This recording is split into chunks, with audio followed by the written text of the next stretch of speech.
Listen, we're in the Champions League. We're in the Champions League. Finishing top 3. We're in the Champions League. Where's Liverpool? Not there. Where's Chelsea? Not there. Where's Spurs? Not there. Oh my God! You're not going blood. What's going on, guys? Welcome back to United View. Hope everyone is doing very well, having a good Tuesday evening here in the UK. It's time for another Champions League press conference. Tomorrow we are going to Copenhagen. Yes, FC Copenhagen versus Manchester United in the Champions League group stage. Erik ten Hag has just finished talking to the assembled. He's not finished. He was joined with someone else Danish, Christian Eriksen.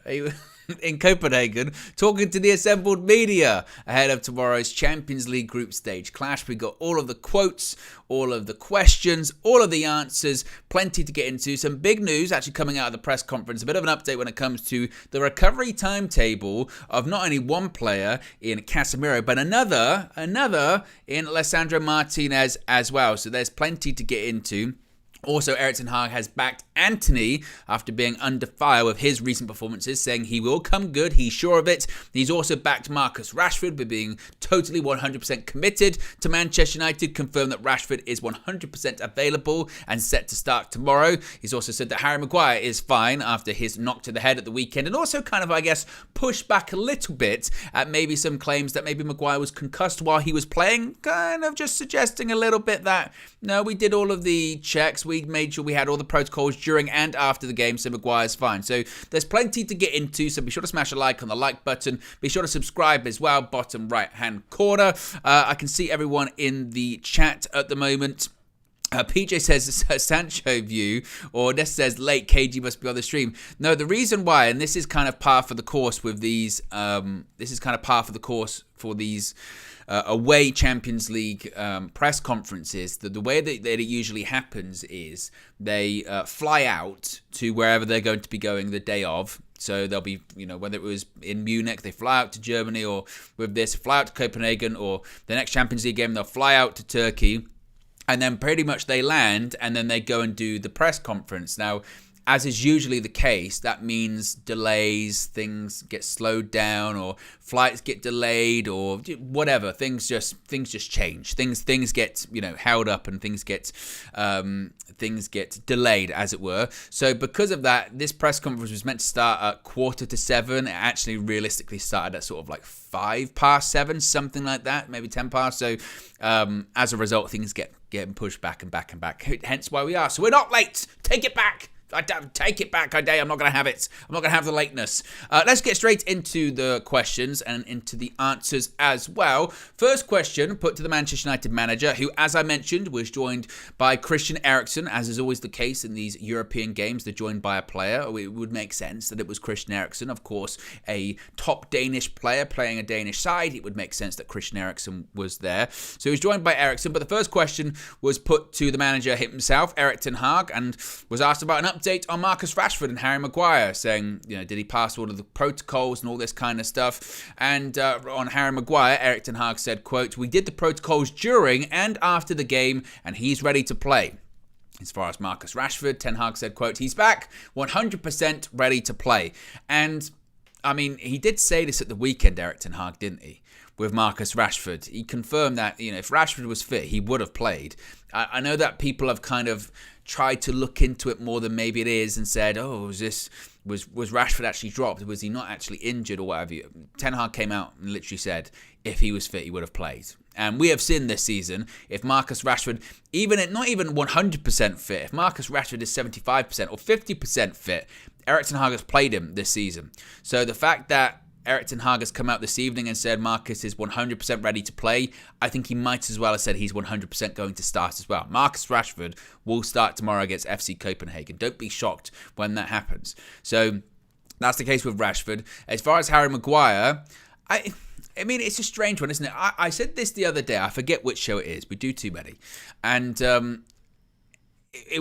I still have and this isn't a United thing. It's more a a football thing. I still think football has a way to go when it comes to concussion protocol, in my opinion, because how often do we see this? And I'm not really focusing too much on the Harry Maguire situation. I just mean in general, how often do we see a player go down with a head injury, and then you get the fight between the doctor and the player, where the player goes, "I'm fine, I don't want to come off," and the doctor goes, "No, I think you're concussed, you've got to come off."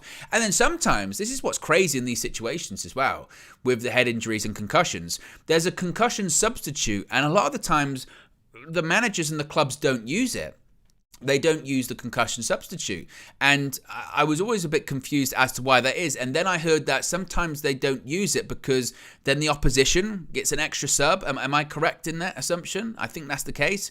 So then you already start getting into, well, is this extra substitution really to the benefit of the team and all this kind of stuff, so you don't feel forced? Because the whole point of having that concussion substitute is that the club and the team is happy to take the player out the game, and they don't sort of lose from it. You still got an extra substitution, you don't waste a sub, but because it's already been turned into sort of tactics, they go, "Oh, I don't really want to do that because they might get an extra substitution," and all that kind of stuff. So already it's turned tactical again. So I still think when it comes to just concussions in general, I suppose in sport, I know particularly in American sports, it's been a big thing. The NFL, it was a real big thing with them, wasn't it? I still think there's a ways to go with that, but Erik ten Hag says that Maguire passed the protocols during and after the game, and he's ready to play. So that's the situation of that.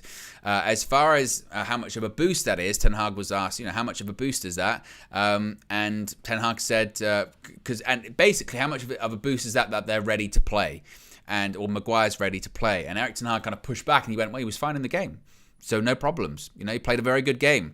When he said about Marcus Rashford, he said Rashford missed one game. It was a small knock, but he's back.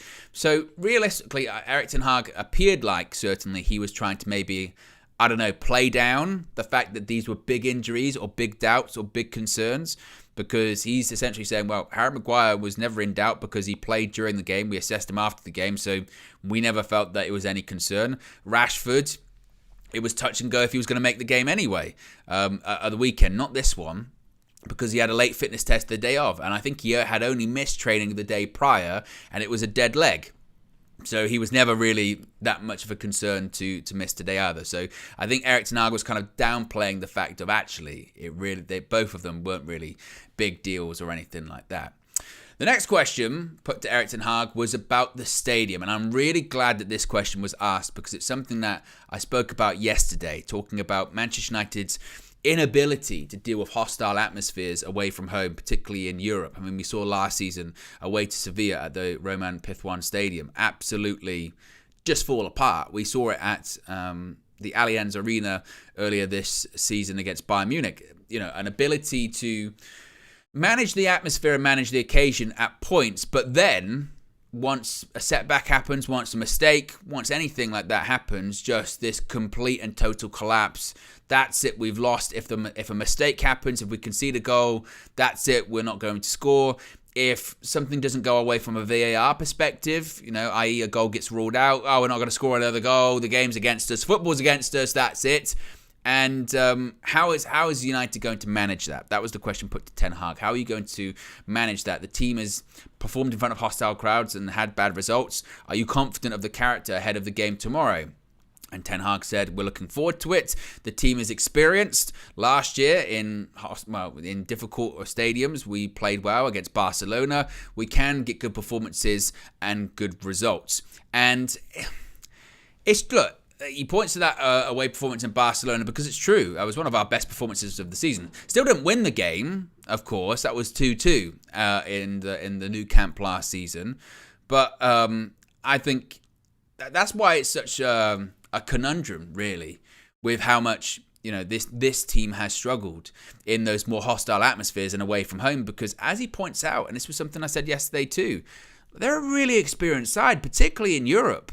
I know not together they are, but individually, a lot of them have played at a really, really high level. I mean, we got Champions League winners in that squad, and certainly a lot of Champions League finalists too. Andre Onana, he was in the final last season. Obviously, Rafael Varane, multiple-time Champions League winner. Casemiro, he's not there, he's unavailable. But again, multiple-time Champions League winner. Mason Mount, he's won the Champions League. He's played in a final. Christian Eriksen, he's played in a final. So you've got these players. It's not as if they haven't had, significant amounts of experience in Europe. So their inability to deal with the hostile atmosphere is really kind of strange when you think about it. But tomorrow's going to be another proving point, I think, and hopefully they do rise to the occasion. Now, this is the question that really spurred the title and the thumbnail as well regarding Antony.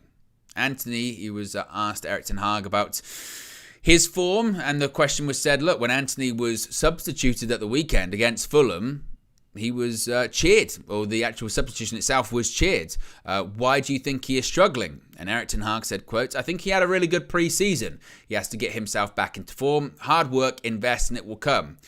He mentioned that he'd been out for a couple of weeks and said that maybe he'd lost a bit of rhythm, but he was confident, and he says it will come. Now, as far as the belief that Antony will come good at Manchester United, how long's he been at United now? He came in, September of last year? So he's been here about 14 months or so. And for him to come good, it feels like at this stage, it would have to be, a seismic turnaround, realistically. And I know there are other factors at play this season, and I don't overlook them because clearly they would weigh heavy on you. Clearly they would. But the criticisms of Antony right now are really no different than the criticisms that were there last season when it came to Antony too, is that his output isn't good enough. He doesn't like to run past players. If anything, sometimes he can slow up the play. He's very one-dimensional. He's very easy to read. Yes, he can do fancy tricks and flicks, but they're without really any substance, so they don't really progress the play that much. Yes, a positive is that he follows instruction, and defensively he can help out his fullback, but he didn't even really do that at the weekend against Fulham. He actually left Aaron Wan-Bissaka quite exposed, and ultimately, the biggest thing, his output is just nowhere near good enough. Nowhere near good enough for any club, let alone Manchester United. Of hardly any assists. I think this season was 0 assists, 0 goals. Last season, I don't know how many it was, but it wasn't a ton. Again, you're expecting a bigger output. And you would have hoped, certainly, that Erik ten Hag, having worked with him for several years at Ajax, would be aware of his limitations and would have been aware of his positives and maybe the progress that he could make. But it just feels like, not even like he stagnated. I just think the questions regarding his ability and his, capability to be a wide right player at Manchester United, those questions have just gone unanswered the majority of the time, and they're just getting louder and louder. And his performances and his output feels like it's getting worse and worse. Now, to the point where you're saying, like again on Saturday, you go, well, what is he? What is he offering the team, realistically? Because at least, and again, I know this is a very low bar, but at least with Marcus Rashford, let's say, you can say he's had a stinker of a season. His body language has been poor. His work rate has been poor. But last season, he scored a ton of goals. So at least there's a hope as in, wow, hopefully he gets back to that. Hopefully he gets to that and he scores goals and what have you. Antony, last season, again, his output wasn't huge. He scored a couple of big goals. A big goal against Barcelona. Scored on his debut against Arsenal. But, when you're talking big performances, big moments, consistency, we've never seen it. We've never seen. There's no, and again, I think that's where the frustration comes for quite a lot of United fans too. There's no point of reference with Antony too. And even if you speak to some Ajax fans, they said to us at the time, they said when we paid 100 million euros, they said, like, you're massively overpaying. And I think at the time we were like, oh, we don't care. We don't care. We should get him in because we were struggling as well at the start of the season. I'll get him in. Cool. And we saw the comps. People saw the comps. They saw the flicks. They saw the spins. So we have a bit of that. And I think that maybe some United fans, and I'll throw myself into this, maybe they we thought we were getting like a Martinelli. You know what I mean? That sort of Brazilian all action, skillful, Joga Bonito, will go past players, will make players fall over and their ankles snap as he twists them up like a pretzel and all this kind of stuff. But we just don't see that. I mean, I can't remember the last time I saw Antony take on a player or run past him on a counter-attack. I mean, it's very predictable what he does. I mean, that's why it, again, felt so strange to me with Erik ten Hag saying we want to be a team that plays well in transition. Because I thought, well, that's not Antony then. Because every time I've seen Antony on a counter-attack or in a transition, he more often than not slows the play down. He'll cut back, wait for a centre midfielder or wait for the fullback to get close to him, and then he'll give the ball to them. Very rarely will take past, go on the outside of a fullback. And I know because that's a bit old-fashioned wing play, but sometimes you need a bit of both. You need unpredictability, and that is one thing that he's not. He's so predictable. So, I mean, Ten Hag says it will come. Obviously, he's got to say that. He's not going to go, oh, yeah, we're getting rid of him. Or, he's terrible, he's rubbish. Of course, he's not going to say that. He's always going to back his players in public. But you need more. You need more. As far as whether or not he'll play tomorrow, again, I wouldn't be shocked. I can't say I'd be shocked if Antony starts tomorrow. I would hope that he doesn't, because the performances he's been putting in have been so bad that we saw Facundo Pellistri come on, get an assist at the weekend, not out of any real quality, not out of any real, Facundo Pellistri's a top player and all this kind of stuff. He came on, just had a little bit of work rate, closed some players down, a few ricochets, Bruno's gets the goal. So I'd like to see Facundo start tomorrow. But because of the importance of the game and the importance of getting a result, I feel like Erik ten Hag might stick with players that he trusts, even though they haven't been necessarily performing for him this season. And I think Antony, Rashford, Bruno, I think they'll all be involved in that. I really, really do. What are people saying in the chat at the moment? Then I'll get back to the questions. There are quite a few. Obviously, these press conferences are a bit longer in the Champions League. What are people saying here? Krusty Flakes says, does anyone now see a pattern of play? He gets the ball, is cornered near the line, then passes backward, always. Or his pattern of play regarding Antony. No, I agree. I agree that when it comes to Antony, he's very predictable. That's why I said I was surprised. That's why I was surprised that, when he talked about the team in transition, I don't see Antony as a transition player. I see him as more of a possession player. If you're dominating possession and you're playing against a low block, I think that suits Antony more, as opposed to being a team that plays on the break, plays quickly. I don't see that side of his game realistically.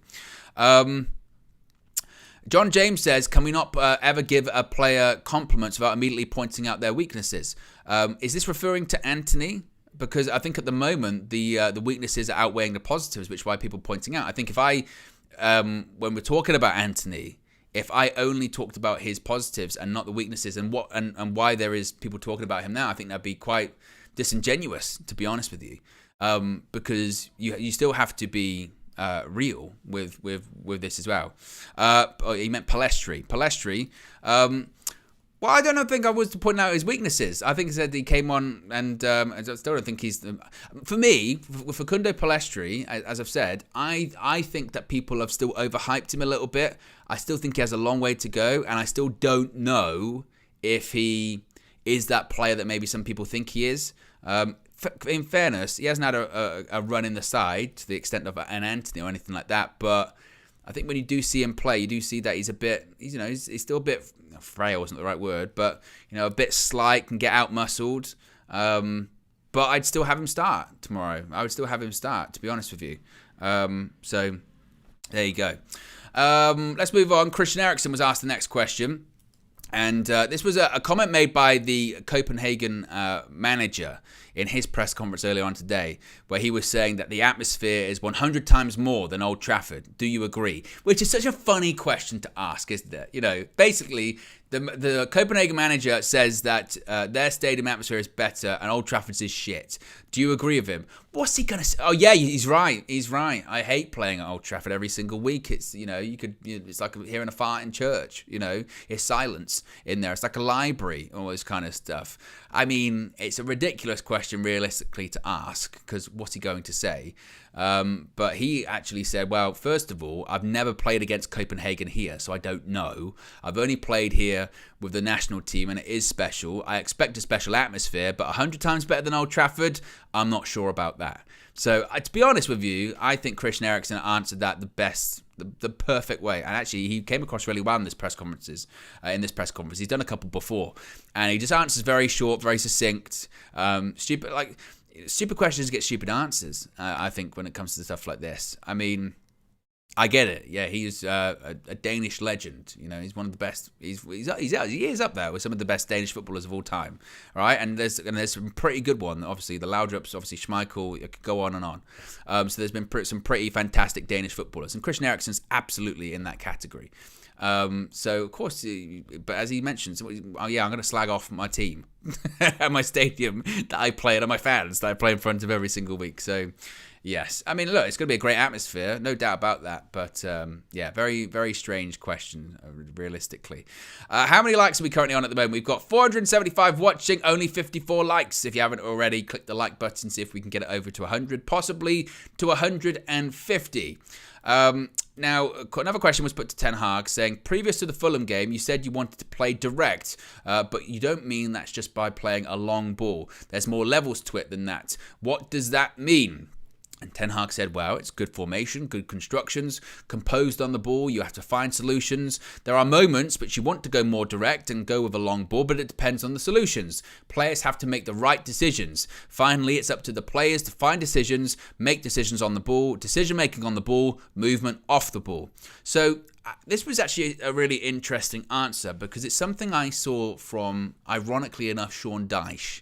There was a clip of him going around. I think he was doing an interview with BN Sports.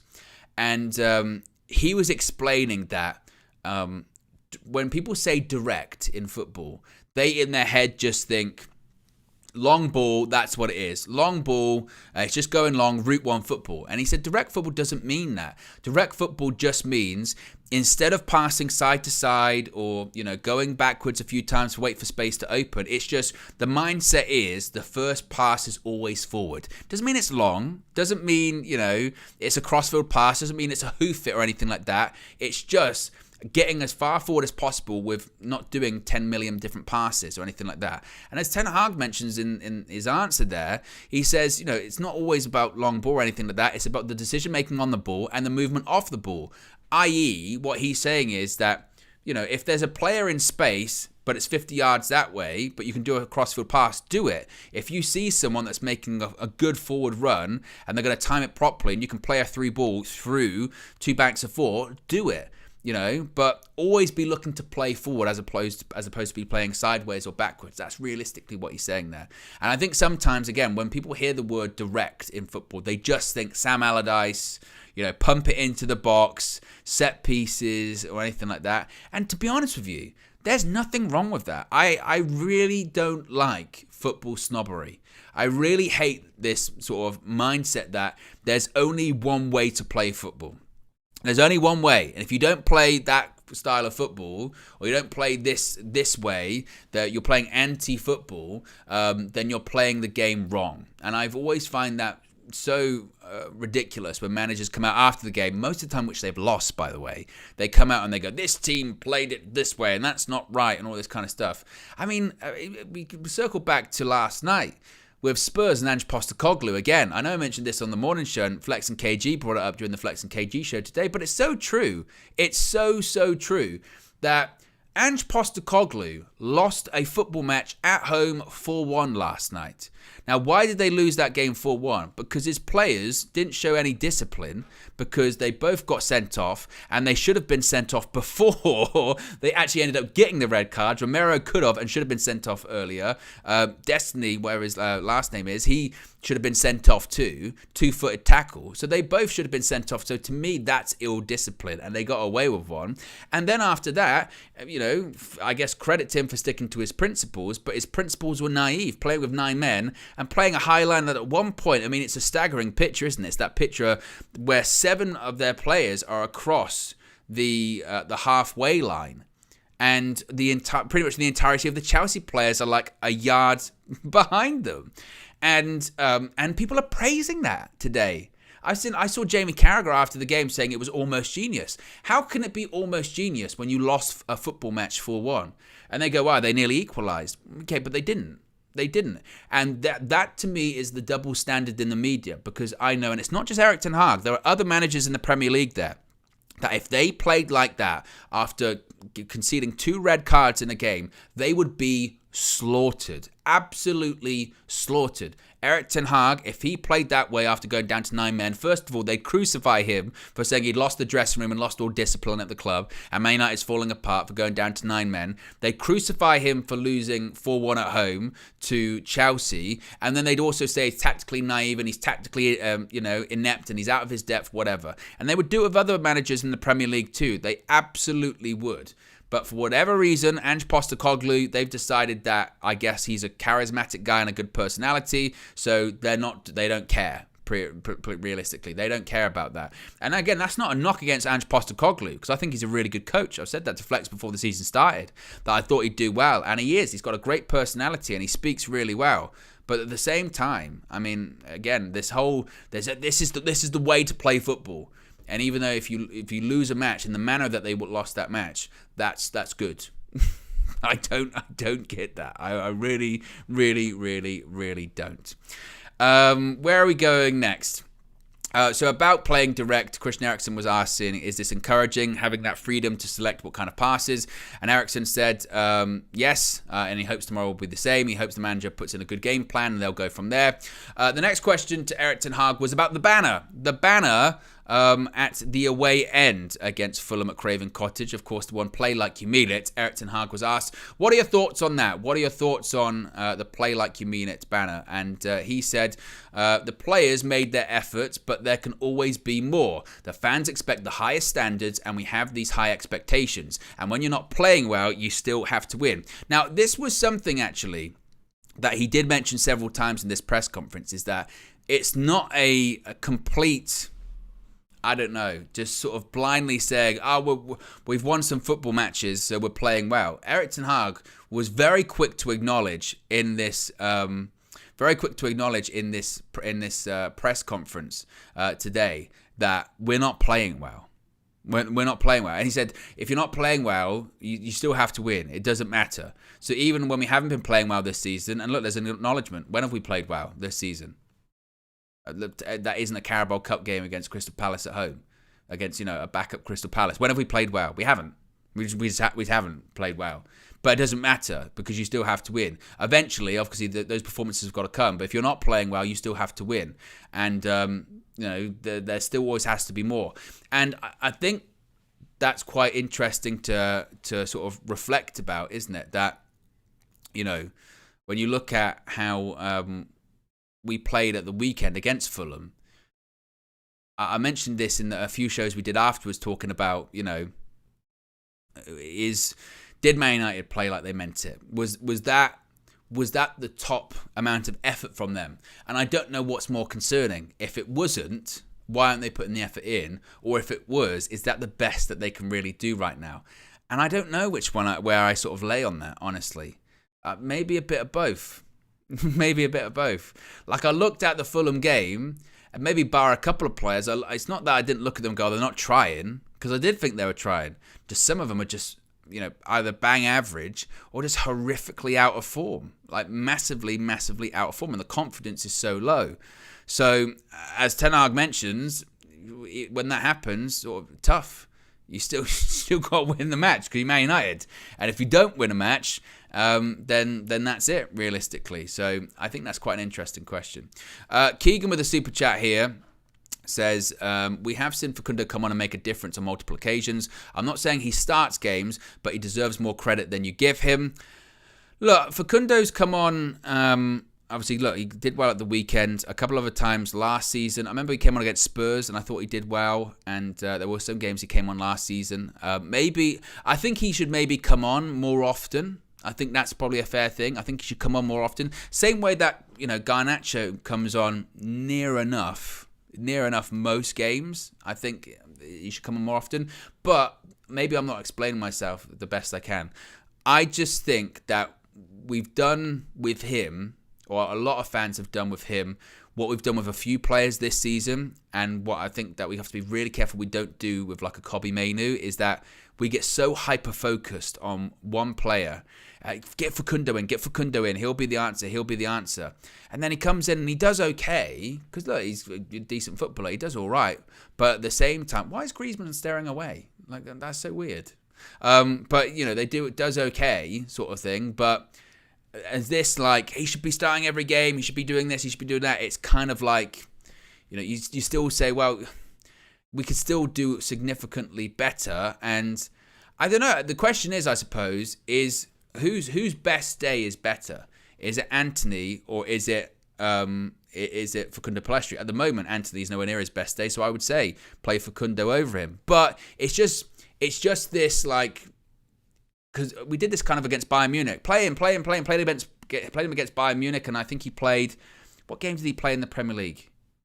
It wasn't Brighton. Was it Palace? I think it was. Was it Palace he played? When he sort of plays and you go, you know, it's like that. You go, well, yeah, he's okay. He's okay. Like, you know, but this idea that he's going to come in and make this huge difference, I don't think he will. I think his best role at the moment is, again, a bit like Garnacho, 20 minutes left, 25 minutes to go, 15 minutes to go, whatever it is. The fullback's a bit tired. You want to get a bit of extra pace on the pitch, put him on then.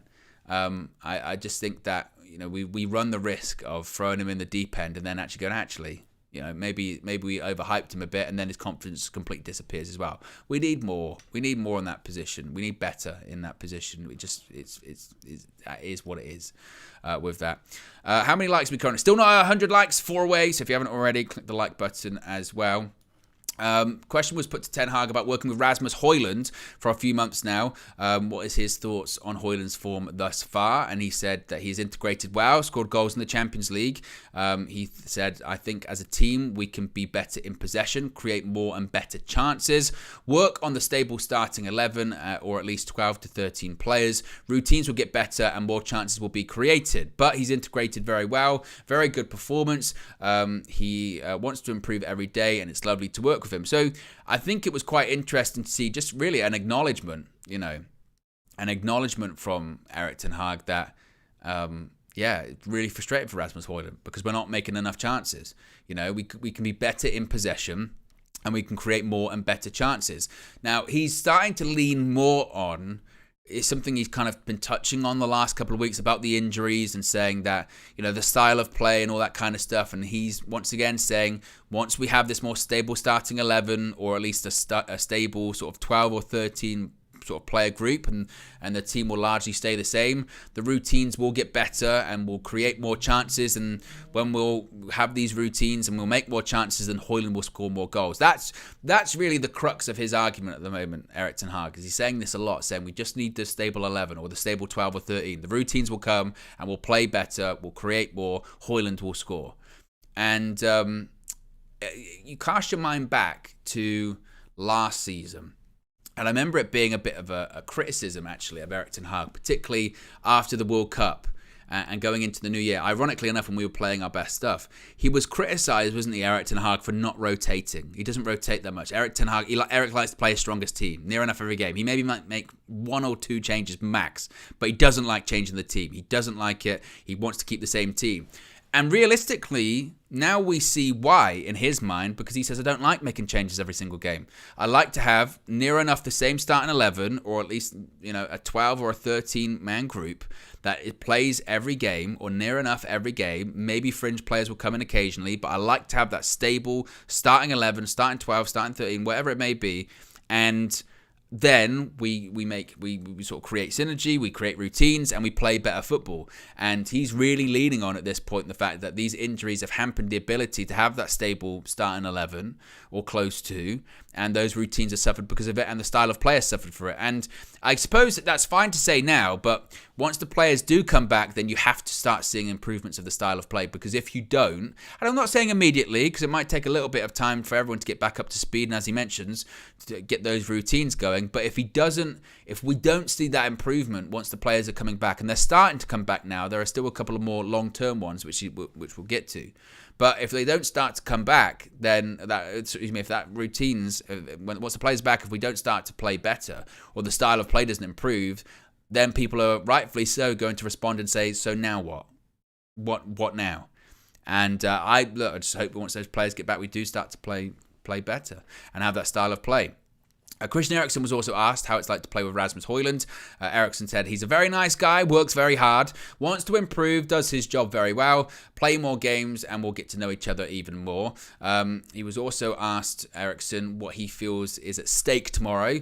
Are points needed? Again, very strange question ahead of a football match to ask a player what's at stake and are points needed, because that is quite literally why you're having a football match. What's at stake? Well, if we lose, we're probably going to be out of the Champions League. Are points needed? Well, yes, obviously. Like, that is literally why you play football matches, is to win the game and get enough points that you can get out of the group or win the group. I mean, I am talking like the fundamentals of football here. What's at stake tomorrow? Well, win. Do you need points? Yeah. Obviously. We want to have the most points in the group, and then we can win the group. How football works, how sport works. So, again, very strange question. But Eriksen said that the only thing for us is 3 points. We need to put ourselves in a position to go through. Shocking. I know. I was surprised at that one too. Another question to Eric was saying that you've had a lot of dramatic wins this season and dramatic moments. Last season, you were controlling games. How'd you get back to that? And Erik ten Hag, once again, as we just spoke about, said getting more to our best 11 and getting routines in the team. So far, we've had to change a lot. The midfield balance is also not there. I'm sure once we get there, we'll play better. So realistically now, that's the go-to answer. That's the go-to answer for Erik ten Hag as to the style of play, why the style of play isn't there, why we haven't been playing well in general, is from his point of view, is because we've had injuries. We've had, setbacks. The routines aren't there, so that's just it. That's the situation. The injuries, they've really affected us. So cool. And as I said, that's fine to say now because it's a valid reason. I think some people, rightfully so, push back and say, well, what's the situation with the strikers then? And well, just not necessarily the strikers, just the attacking players in general. Your Brunos, your Rashfords, your Antonys. Why aren't they playing very well? Why aren't they scoring goals? I understand patterns of play, I understand build-up as well, but it's more than just that, in my opinion.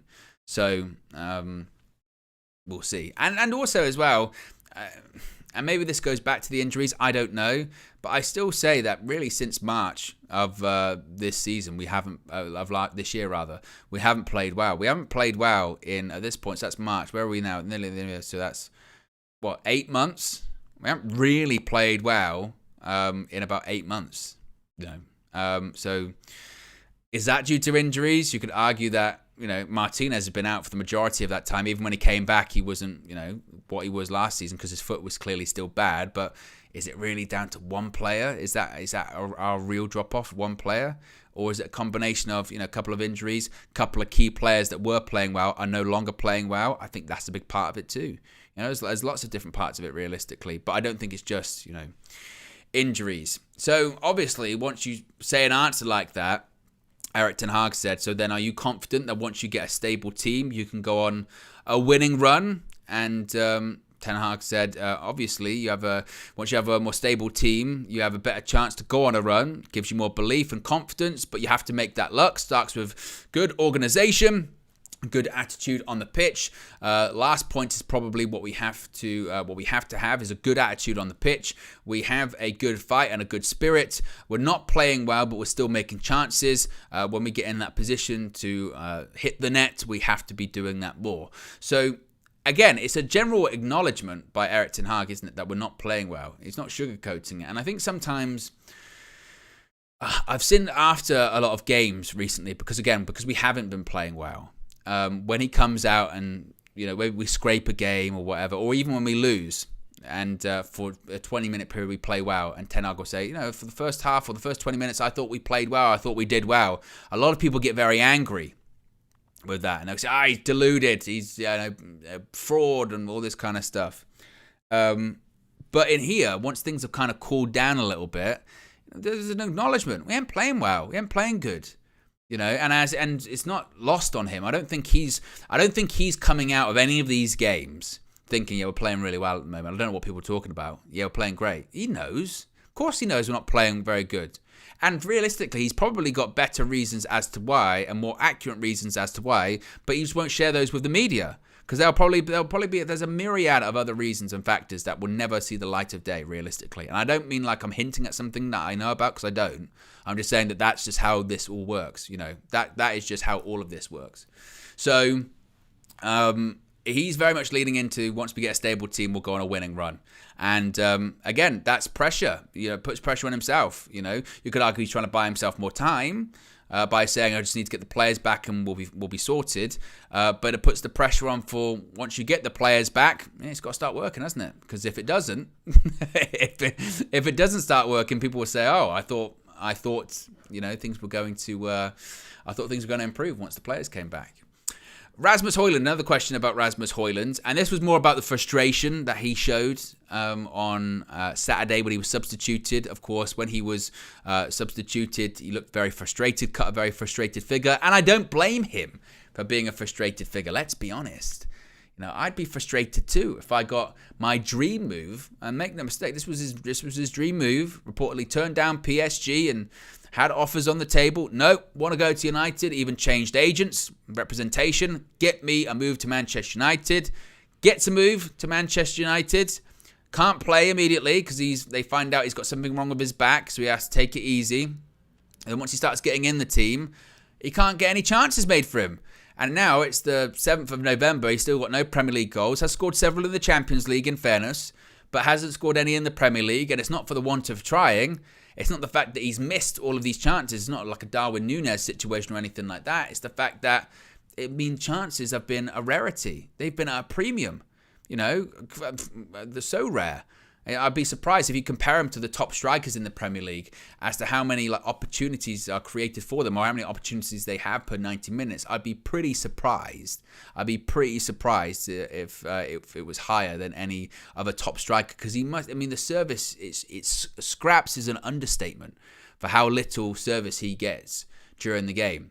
So the question was put to Ten Hag, do you speak to him about that? Because obviously he's coming to a side that's struggling and is not creating all that much. So does he understand the difficulties in creating chances for him? And Ten Hag said, quote, he understands, but of course we speak with him about this. He's still a young player, but he's smart and understands the situation he's in.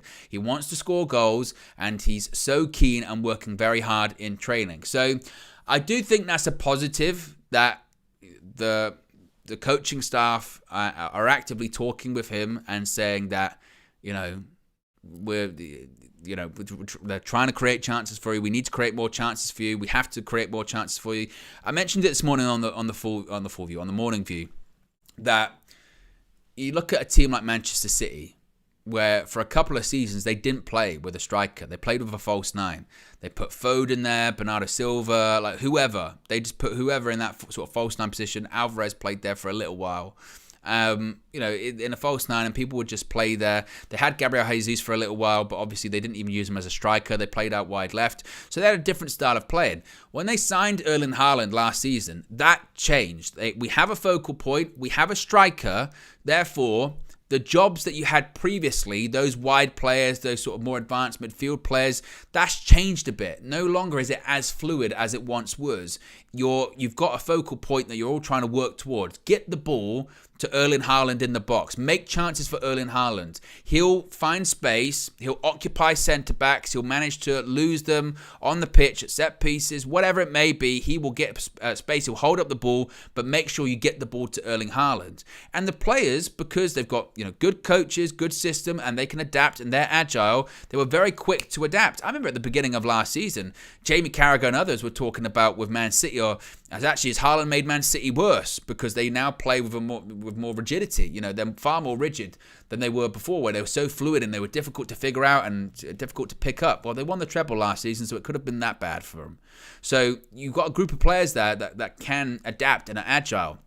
And then you see the opposite with Manchester United realistically, where you've got a group of players that were playing in a certain way last season, particularly those wide players like your Rashfords, like your Antonys, and even to an extent Bruno, that there wasn't really a focal point last season. Martial hasn't completed 90 minutes. They were playing without Weghorst, which was somewhat of a focal point, but then eventually started playing as a 10, and then that's, eventually stopped playing at all, and sometimes they'd have Rashford up front, so the roles would constantly change. There wasn't a lot of consistency, and again, it was a bit more fluid during the games. Whereas now, people like Rashford and Antony have been told, right, get the ball to Hojlund, get the ball in the box to Hojlund, make chances for him, try and find him, and for whatever reason, they can't adapt their game. They can't adapt their game enough to create those chances in a consistent manner. And again, Bruno Fernandes is another one. Create chances. You're meant to be this sort of chance creation machine. And he's created, I think since he's come to the Premier League, he's created the most chances. But it feels like recently, none of them have been going to Rasmus Hojlund. So I can absolutely sympathise with him, and I'd be frustrated too. The hope is, as Ten Hag is saying, once the style of play starts to emerge, he will get more chances. Because I don't really have that much doubt that if chances are created for him, he'll score goals.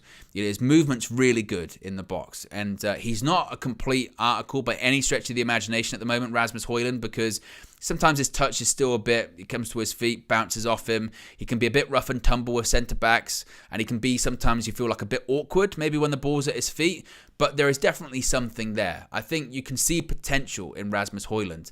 And his confidence, look, striking is a confidence position anyway. And what makes you play better is scoring goals, getting chances, getting opportunities. And if you miss one, knowing that another chance will come. That's the worst thing with Hojlund, I suppose, as well at the moment. And that if he does get a chance, and he misses, he's probably thinking, well, that's my only chance of the game, because they don't make that many chances for me, if any. So once he gets that rare opportunity, if it doesn't go in, he goes, well, that's it for me today, because they don't make another. If Erling Haaland, or even Darwin Núñez at Liverpool, if they miss a sitter or they miss a chance, no bother. Another will come in a couple of minutes' time, because that's what they do. They'll make more chances. I'm in a team that will just keep creating chances for me, creating chances for me, creating chances for me. The supply chain, there's no issue with it. Whereas Hojlund's thinking, I've got to score that one because I don't know if another one's going to come. And that's a problem. That certainly is a problem. What are people saying in the chat? Ridzal says, I feel most of our attacking players are selfish and prioritise personal glory. Starlord says, I don't think Facundo is good enough. We need to buy a new right forward. Jewel London says, R9 had a similar style. What next? Injury issues. There was an update when it came to injury issues. Question was put to Ten Hag, is there a timescale on the injury recoveries of the likes of Luke Shaw, Terrell Malacia, Lisandro Martinez, Casemiro? Are they going to be coming back after the international break? What's the situation? And Ten Hag actually did admit that, when you ask me about these players, I do have some time schedules on all of them. But it's always difficult because there can be setbacks. So I always hold back on such issues. I never like to say, oh yeah, Shaw's going to be back in a couple of weeks or something like that, because you never know. But he did admit and reveal that the longer-term injuries in that group of players that was mentioned there are Lisandro Martinez and Casemiro. He doesn't expect to have them back before Christmas. So Casemiro, Martinez doesn't expect them to have them back before Christmas. So the follow-up to that was, does that suggest that Casemiro was worse than you thought? And he said, well, not really. It was several weeks. And, we're in November now. So if you're talking several weeks, you're talking, let's say it's 6 weeks, to get back on the grass, then you probably are looking like he's not going to play again before Christmas. It's a bit like, I always find this funny, when it gets to like March or April and someone picks up an injury and they'll go, he's out for the rest of the season. And you go, that sounds terrible. He's out for the rest of the season. And you go, how long is he out for? And they go, about 3 weeks. And you go, well, yeah, because we're nearly at the end of the season. It sounds worse than it is.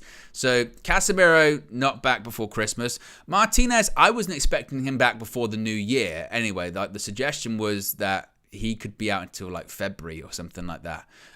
He was spotted, I think the United players had like a dinner out in Manchester or something recently, and he was involved in that, and he had a walking boot on, a protective boot on. So he's not going to be back anytime soon. But Luke Shaw and Terrell Malacia, I think the expectation is they are going to be back after the international break, which is a massive positive. Imagine having 3 left backs available at one point. Oh, it would be incredible, wouldn't it? We'd be spoiled. Now, Copenhagen, their performance. Ten Hag was asked about the opponents, and he said, some fans were surprised with the performance at Old Trafford by Copenhagen. What do you expect from them? And he said, they played a decent game. We didn't play a good game, but we deserved to win, and we won, but we have to do better. Christian Eriksen was asked about playing against a childhood friend in the opposition team, and he said it's very special. I managed to kick him last time. I've been following him for years, so it's nice to play against him. Will be fun. Christian Eriksen was also asked, and again, this is like a very strange question that I don't understand the purpose of asking, but okay. Was asked, I spoke to some Copenhagen players today, and they said the confidence is high, and some players say they're the favourites. What do you think about that? Okay. and Eriksen said, again, right, he really handled some of these really strange questions well. And he said, well, they're entitled to feel they are favourites, but we'll go into the game with confidence and we're aiming to win as well. So again, they can go into the game thinking how they want. We'll go into the game thinking we can win too. That's kind of the point.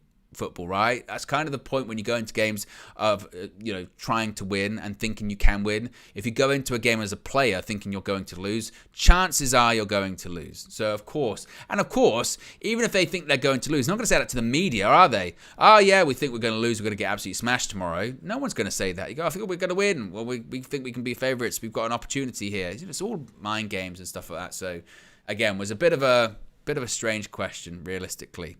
Finally, last question to Erik ten Hag was about Marcus Rashford. There's been some controversy on social media. I don't know if you've seen it. And the question was put to Ten Hag, and it said, Marcus Rashford was unhappy about some rumours he read online.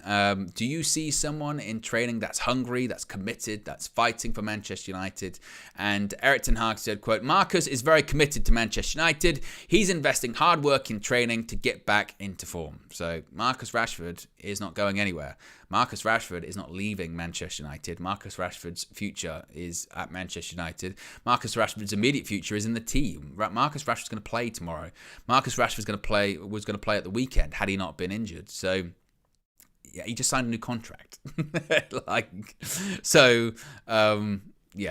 the situation with Rashford.